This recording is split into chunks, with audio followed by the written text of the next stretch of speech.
5 children disappeared in a house fire on Christmas Eve 1945. Their home burned to the ground, but when investigators searched the ashes, they found no bones, no remains, nothing. Human bones don't just vanish in house fires. Even crematoriums running at 2,000 degrees for hours leave fragments. This fire burned for 45 minutes. 5 children, not a trace. The phone lines were cut. The ladder was missing. The trucks wouldn't start. Someone didn't want anyone escaping that house. And then they were seen alive. Days after the fire, weeks after, years after. In 1968, 23 years later, the family received a photograph. This is the story of the Sodder children. George and Jennie Sodder were living the American dream. George, born Giorgio Sodu in Sardinia, Italy, had immigrated to America as a young man, built a successful trucking business, and settled in Fayetteville, West Virginia. Jennie was his devoted wife. Together they had 10 children. Marion, the oldest daughter, Sylvia, John, George Jr., Maurice, 14 years old, Martha, 12, Louis, 9, Jennie, 8, Betty, just 5 years old, and one youngest daughter born after the fire.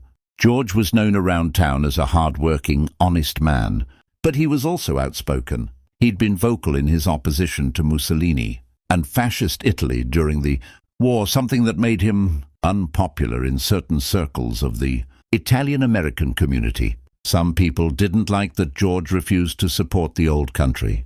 But George Sodder was an American now, and he made no apologies for that.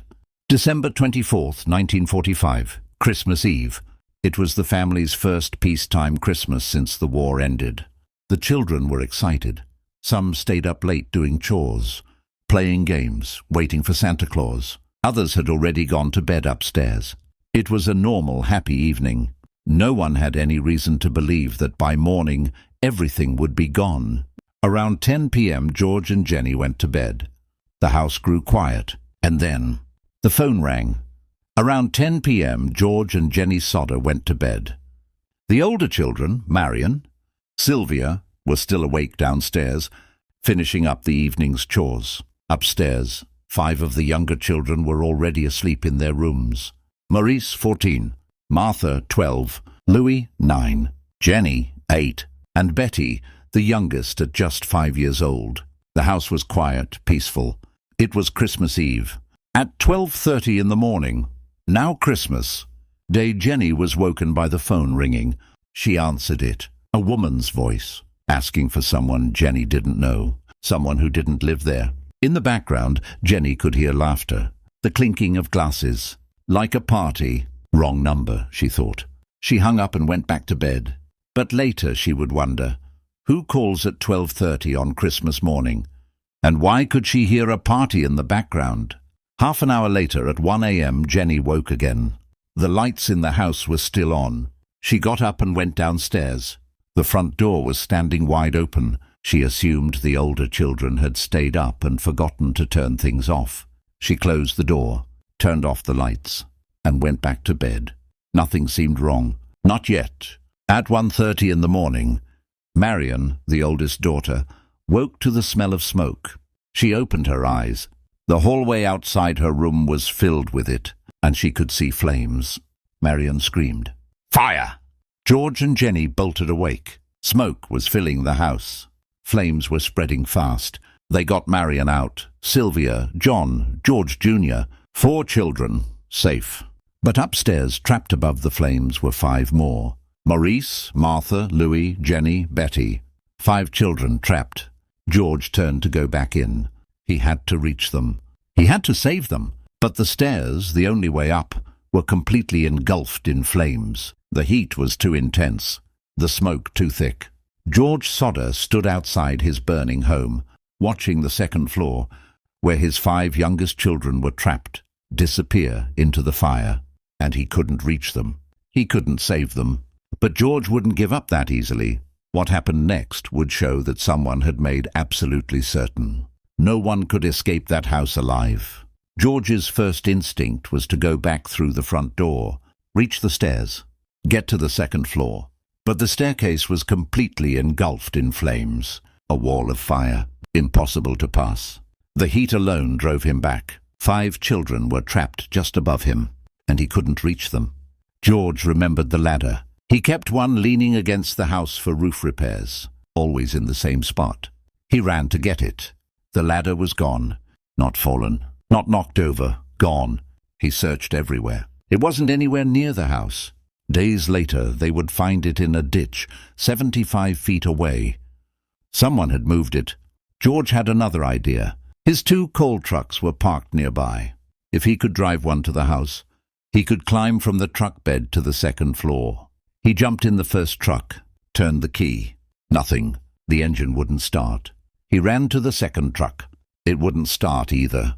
Both trucks had worked perfectly the day before. Both were in perfect condition. Later, mechanics would discover that the distributor caps had been removed from both vehicles. Someone had sabotaged them. George kept 2 water barrels outside for emergencies, exactly like this. He ran to them. The water was frozen solid, but it had been a mild December night. Temperatures in the 40s. The water shouldn't have frozen, but it was ice, completely solid. Another dead end. Jennie tried to call the fire department. She grabbed the phone. The line was dead. Just hours earlier, during that strange midnight call, the phone had been working. Now, nothing. The phone lines had been cut. Every possible way to save those children had been blocked. Every avenue had been blocked. The stairs engulfed in flames. The ladder missing. The trucks sabotaged. The water frozen. The phone cut. George and Jennie Sodder stood outside with their 4 surviving children, watching their home burn to the ground. Watching the 2nd floor, where Maurice, Martha, Louis, Jennie, and Betty were trapped, collapse into the inferno. And there was nothing they could do. Someone had made absolutely certain that no one was getting out of that house alive. A man at a tavern 2 miles away saw the flames. He called the Fayetteville Fire Department at approximately 2 a.m. The fire station was only 2 miles from the Sodder home. In a small town like Fayetteville, the fire truck should have arrived in minutes. George and Jennie waited. Neighbors gathered, watching the house burn. They waited for the sirens. Minutes passed.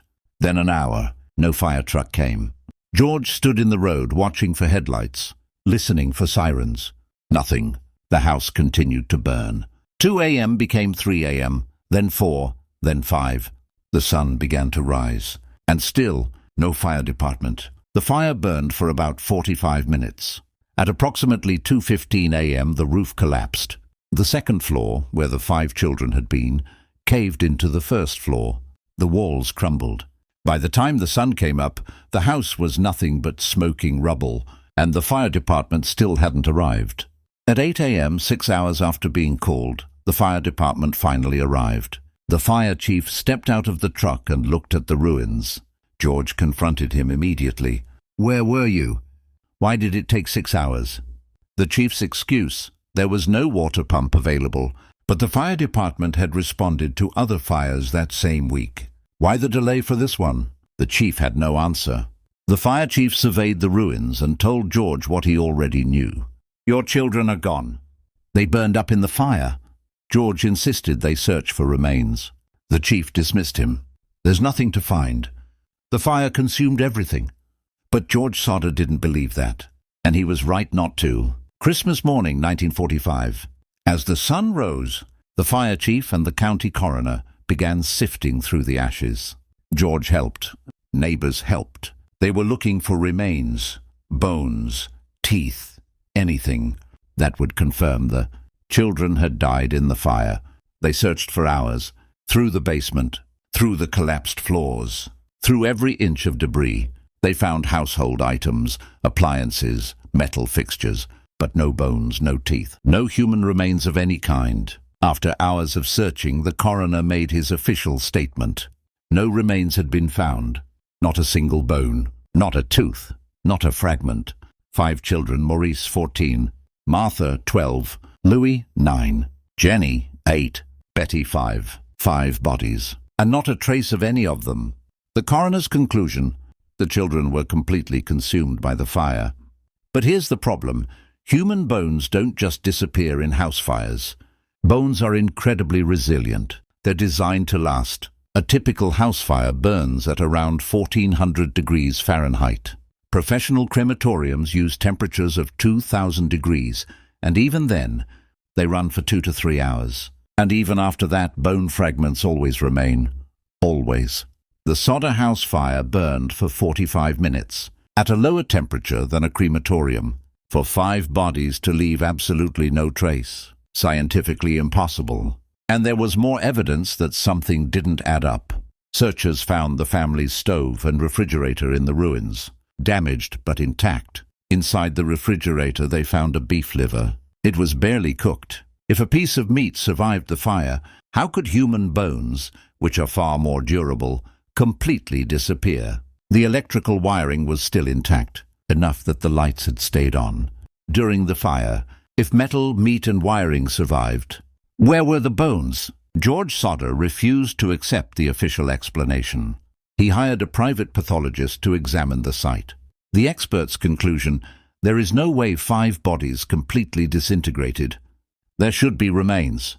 He brought in a fire marshal. Same conclusion. A house fire of this intensity and duration should leave bone fragments. George even contacted a crematorium director, who told him, even our industrial furnaces, running for hours at extreme temperatures, always leave bone fragments, always. Every expert he consulted said the same thing. This doesn't make sense. But the fire chief dismissed George's concerns. The coroner stood by his ruling, accidental death by fire. He issued death certificates for all 5 children, death certificates, with no bodies, no remains, no physical evidence. The police told George to accept it and move on.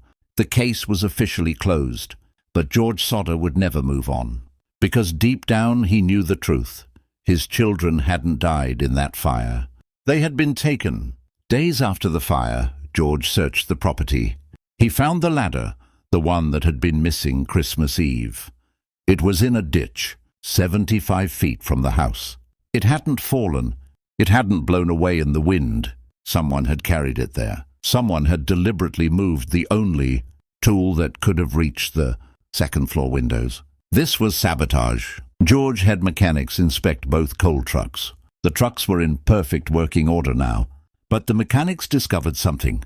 The distributor caps had been removed from both engines. Without these caps, the engines couldn't start.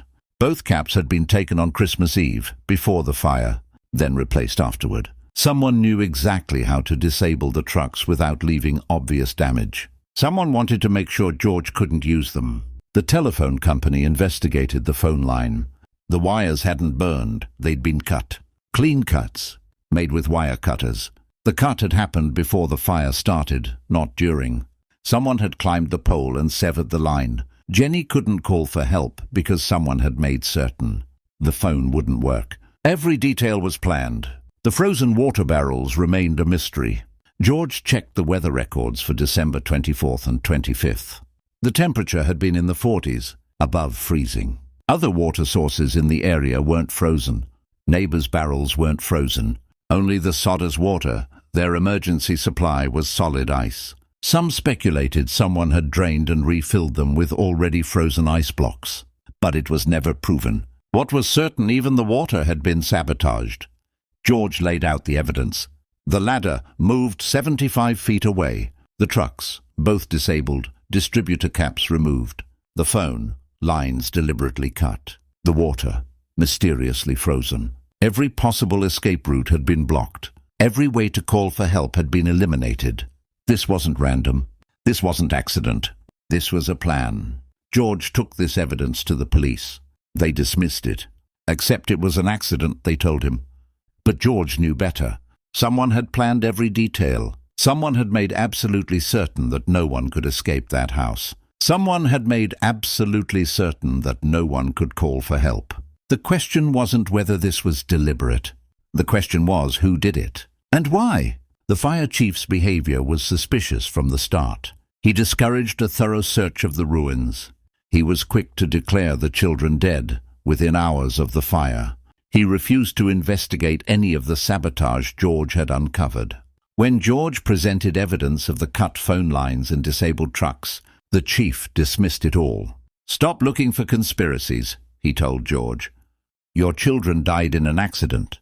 But the evidence said otherwise. Why was the fire chief so eager to close the case? The county coroner was just as eager to close the case. He issued death certificates for all 5 children, despite having no bodies, no remains, no physical evidence. His official ruling: the children were consumed by the fire. When George presented the scientific evidence, the crematorium temperatures, the expert testimony, the coroner ignored it. He refused to reopen the investigation. The ruling stood: accidental death. Case closed. The police were no better. They actively told George to stop investigating. No one followed up on the cut phone lines. No one investigated who removed the distributor caps from the trucks. No one looked into who moved the ladder. The sabotage evidence was simply ignored. One officer told George, "You're making this harder on yourself. Accept what happened and move on." But George couldn't move on. Not when everything pointed to foul play. Even the insurance investigator's report raised questions. He claimed the fire started from faulty electrical wiring, but witnesses said the lights had stayed on during the fire. If the wiring was faulty enough to start a fire, the electricity should have failed immediately. The contradiction was obvious, yet the report stood. The insurance paid out. The case moved forward. Everyone, it seemed, wanted this fire to be an accident. Why did everyone want this case closed so quickly? Why dismiss the evidence? Why refuse to investigate the sabotage? What were they hiding? Or who were they protecting? To understand what might have happened, you need to understand George Sodder. Born Giorgio Soddu in Sardinia, Italy in 1895. He immigrated to America as a young man and built a successful trucking and coal business in West Virginia. George loved America. He'd found opportunity here, built a life here, but he was also outspoken about his politics. During World War II, George was vocal, very vocal, in his opposition to Mussolini and fascist Italy. He refused to support Italy's war effort. He spoke out against Mussolini at every opportunity. In Italian-American communities, this made him enemies. In the fall of 1945, just months before the fire, a strange man came to George's business. He was selling life insurance. George declined. The man became angry. And then he said something George would never forget. "Your house is going up in smoke, and your children are going to be destroyed." George thought it was just an aggressive sales tactic. But after Christmas, he would remember those words. The threats didn't stop there. Strange cars began driving slowly past the Sodder home. Anonymous phone calls. Someone would call, then hang up when George answered. A man was seen watching the house from across the street. George told Jennie, "Someone's watching us." He didn't know who or why, but he felt it. Something was wrong.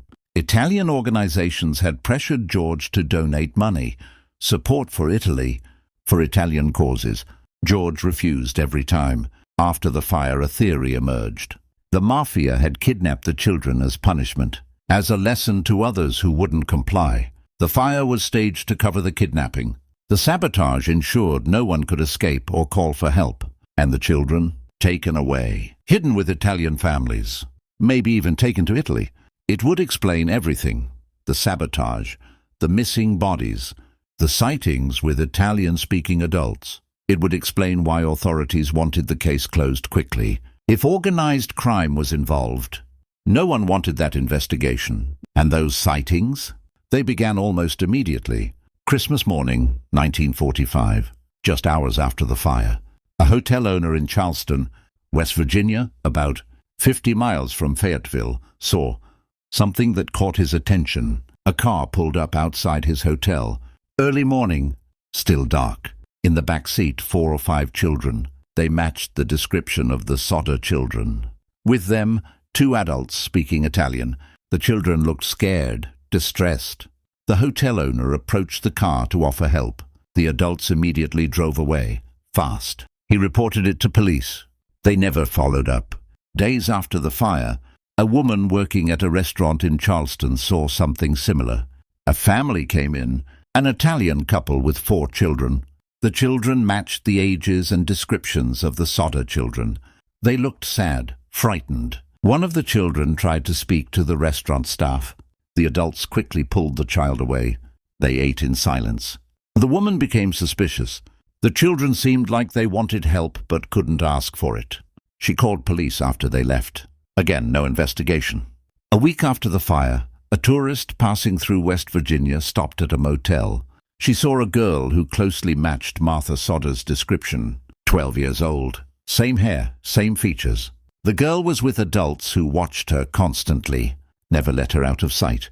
The girl seemed nervous, uncomfortable. The tourist didn't know about the Sodder fire at the time. Months later, when she heard about the case, she came forward. By then it was too late to follow the lead. Throughout 1946 and 47, more reports came in. People claimed to see the Sodder children in various locations across West Virginia, some in neighboring states. Always with adults they didn't seem to belong with, always looking scared or controlled.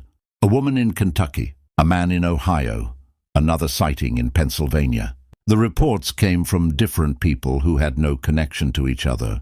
They couldn't all be mistaken. So why weren't any of these sightings properly investigated? Police dismissed them all as mistaken identity. Grieving people see what they want to see, officers said. But these weren't just grieving family members. These were strangers, witnesses with no connection to the case. No official follow-up was ever conducted on any sighting. The case was closed. The children were legally dead. But George and Jennie refused to believe it. Every sighting gave them hope. Their children were alive, somewhere, and they would never stop searching.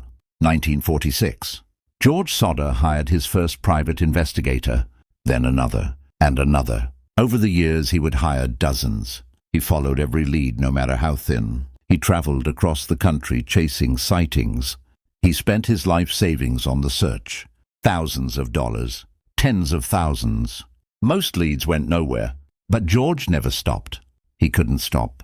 His children were out there. He knew it. In 1952, George did something dramatic. He erected a massive billboard along Route 16, one of West Virginia's main highways.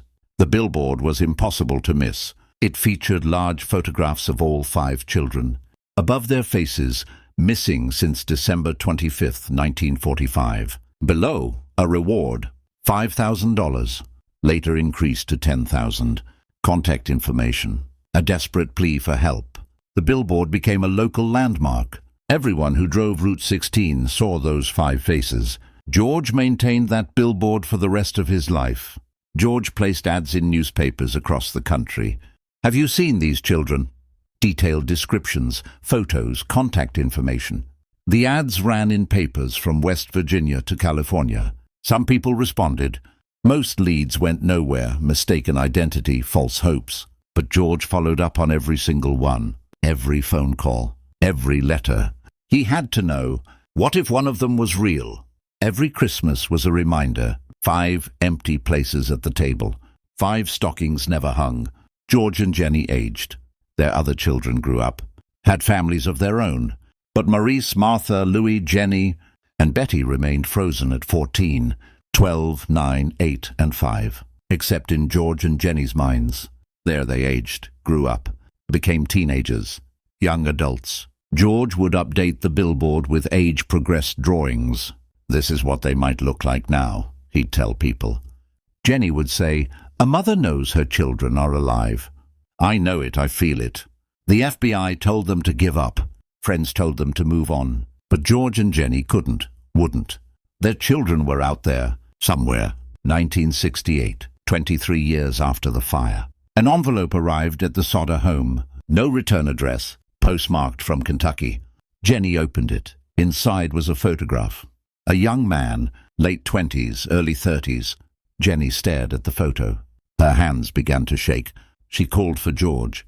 It's him, she said. It's Louis. The photograph showed a man in his late 20s or early 30s. Dark hair, strong features. George and Jennie looked at it for hours. The eyes, the nose, the shape of the face. Could it be Louis? Louis had been 9 years old when he disappeared. He would be 32 now in 1968. The age was right. On the back of the photograph, someone had written in careful handwriting, Louis Sodder, I love Brother Frankie. Boys, A90132. George and Jennie took the photograph to experts. In 1968, facial recognition was primitive, but they tried. The experts measured facial features, compared bone structure. Their conclusion: it's possible. The features could match Lewis at this age, but it wasn't definitive. They couldn't be certain, and the message on the back raised more questions than answers. I love Brother Frankie. But there was no brother named Frankie in the Sodder family. Was it a code? A different name Louis was using? And boys A90132, what did that mean? A military ID number? A prisoner number? An address? No one knew. George hired a private investigator immediately. They tried to trace the Kentucky postmark. Dead end. The post office had no records that could help. They analyzed the handwriting. No matches in any database. They tried to decode A90132, military records, prison numbers, addresses, phone codes. Nothing matched. Every lead ended nowhere. Whoever sent the photograph didn't want to be found, or couldn't be found. The photograph gave George and Jennie hope. Maybe Louis was alive. Maybe he was trying to reach them. But it also tortured them. Was this really him? Why didn't he come home? Was he being held somewhere? Was he in danger? Or was this a cruel hoax? Someone taking advantage of grieving parents?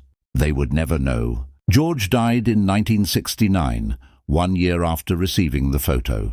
He died believing his children were alive, still searching. The photograph was the closest he ever came to an answer. And it answered nothing. So what really happened to the Sodder children? Decades of investigation, countless theories, multiple experts, and still no definitive answer. Let's examine the main theories. Some are supported by strong evidence. Others are more speculative, but none have ever been proven. Theory 1. Mafia kidnapping. This is the theory George and Jennie believed most. Evidence supporting this theory: George's vocal opposition to Mussolini made him enemies in Italian-American circles. The specific threat: your house will go up in smoke and your children will be destroyed. 3 months before the fire. The systematic sabotage suggests planning and sophistication. Someone who knew what they were doing. The sightings. Multiple witnesses saw the children with Italian-speaking adults. The fire as cover. If the children were kidnapped, staging a fire would explain their disappearance. No bodies because the children weren't in the fire. They were taken. The theory: the mafia kidnapped the children as punishment for George's defiance, as a lesson to others. The children were hidden with Italian families or taken to Italy. Evidence against: no ransom demand was ever made. Why kidnap without asking for money? Why never return the children, even after George died? Why send the photograph 23 years later if they wanted the children hidden forever? Plausibility high. This theory explains the most evidence. Theory 2. Witness protection or government operation. This theory suggests government involvement. Evidence supporting: the authorities rushed to close the case. Why so eager? Police actively blocking investigation, dismissing evidence. The systematic sabotage suggests professional operation, not amateur criminals. The fire as cover story: government stages death, relocates family for protection. All records sealed. Case closed permanently. Evidence against: why would the government target the Sodder family? What would George be involved in that required this? The government doesn't fake child deaths for witness protection. They relocate entire families together. No documentation has ever surfaced suggesting government involvement. This theory requires massive conspiracy with no evidence. Plausibility low to medium. Possible but unlikely without supporting evidence. Theory 3. Black market adoption ring. The 1940s had underground adoption networks. Children were valuable commodities. Evidence supporting: 5 healthy children could be sold to different families. The sightings: children seen with various adults in different locations. Fire as cover-up: deaths faked, children sold.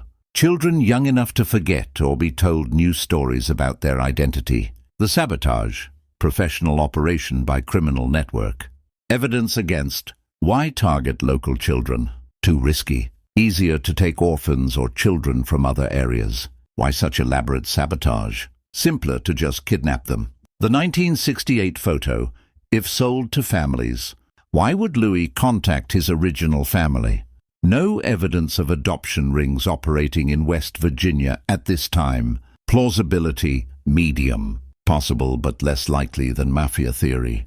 Theory 4, they died in the fire. This is the official explanation. Evidence supporting the simplest explanation. The house burned. The children were inside. Evidence against. No remains found. Scientifically impossible for 5 bodies to leave 0 trace. The sabotage. Ladder moved, trucks disabled, phone cut, water frozen. All before the fire. The sightings. Multiple credible witnesses saw children alive after the fire. The 1968 photograph. Possibly Louis, 23 years later. Expert testimony. Every fire expert said remains should exist. The coroner issued death certificates with no bodies, no physical evidence. Authorities actively blocked investigation and dismissed all evidence. Plausibility very low. The evidence overwhelmingly contradicts this theory. So which theory is correct? The truth is we may never know. The mafia theory has the most supporting evidence. But questions remain. If kidnapped, where did they go? Why never return? If taken to Italy, why no trace of them there? If hidden with families, why the 1968 photo? The answers died with George and Jennie. Or maybe the answers died with the children themselves. Because here's the haunting possibility. What if they were taken? What if they lived full lives somewhere else, told they were orphans? Given new names, new histories? What if they never knew who they really were? What if they died as adults, never knowing their real family spent 40 years searching for them? That might be the cruelest possibility of all. George Sodder spent the rest of his life searching. Every day he maintained the billboard on Route 16. He painted over weather damage, replaced faded photos, updated with age-progressed images. He stopped every traveler who would listen, told the story, asked if they'd seen anything. He followed leads into his 70s, his health failing, but never his determination. In 1969, at 73 years old, George Sodder died. His last words to his family, "I never stopped looking. I know they're alive." He died believing his children were out there somewhere. He died without answers, without closure, without his children. George was buried in West Virginia. His gravestone bears his name, but in his heart, 5 graves remained forever empty. After George died, Jennie continued alone. She maintained the billboard for another 20 years, into her 70s, her 80s. She still followed leads, still talked to reporters, still believed. Jennie gave interviews into the 1980s. Always the same message: my children are alive. A mother knows. In 1989, at 89 years old, Jennie Sodder died. 43 years after the fire, her entire life spent searching. Her last words, "I know they're out there somewhere. I'll find them when I get to heaven." Jennie was buried next to George. The billboard came down that same year, after 37 years. The search was over, but the mystery remained. Marion, Sylvia, John and George Jr. lived with the trauma forever. They built lives, had families, grew old, but they never forgot that Christmas Eve. Some came to believe their siblings had died. Others believed they'd been taken. The family was divided on what to believe, but united in grief. After George and Jennie died, Sylvia became the primary investigator. She kept the story alive, gave interviews, participated in documentaries. She followed leads into the 2000s, into her 80s. The last surviving Sodder sibling died in 2021. None of them ever got answers. They went to their graves not knowing what happened to Maurice. Martha, Louis, Jennie and Betty, 5 empty spaces that were never filled. The billboard is gone now. Route 16 looks like any other highway. Cars pass by without knowing what once stood there. But locals remember. The story is passed down. Parents tell their children about the Sodder Children. Teachers mention it in history classes. The case file technically remains open with West Virginia State Police. Unsolved. The lot where the Sodder house stood is empty. Nature has reclaimed it. But the mystery hasn't been reclaimed.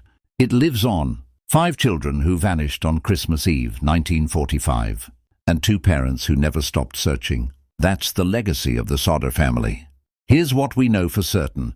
On Christmas Eve, 1945, 5 Sodder children were in their home in Fayetteville, West Virginia. At 1:30 a.m. a fire started.